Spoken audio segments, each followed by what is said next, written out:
Welcome to video 8.5a, the side splitter theorem. Here's the theorem.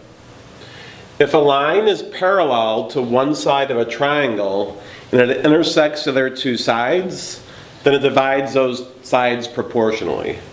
So here's an example. I've got a triangle. This line is parallel. It divides these sides proportionally. I can write all these proportions. AB is to BC, so left top is to left bottom, is equal to AE over ED, right top over right bottom. Or I could have written AB over AC, top to hole, over top to hole. Or I could have gone AC is to BC, hole to bottom, hole to bottom.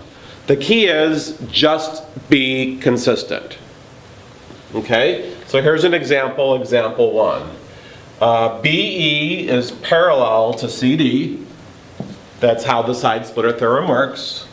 We're given these dimensions. AB is 4, BC is 2, AE is 7, BE is 6, and we're asked to find ED, and we're asked to find CD. I'll just call this one X, and I'll call this one Y to make the calculations easier. All right, I've already stated here, we're going to use a side splitter for this and similar triangles for this. I just want to emphasize, the side splitter is used to find sides. ED is one of those sides. We cannot use the side splitter to find bottoms. Okay, so to find CD, I'm going to be using similar triangles. So you got to keep in mind those two different methods. Okay, so let's use the side splitter theorem to find X, which is ED. All right, you could set up however you want.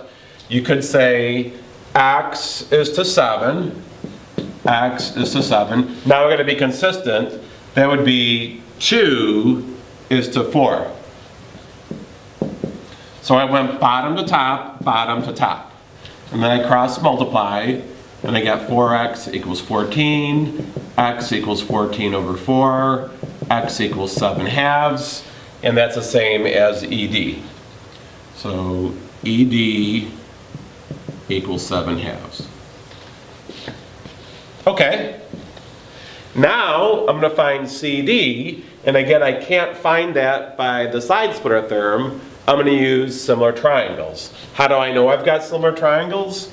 Well, this triangle and this triangle are certainly similar.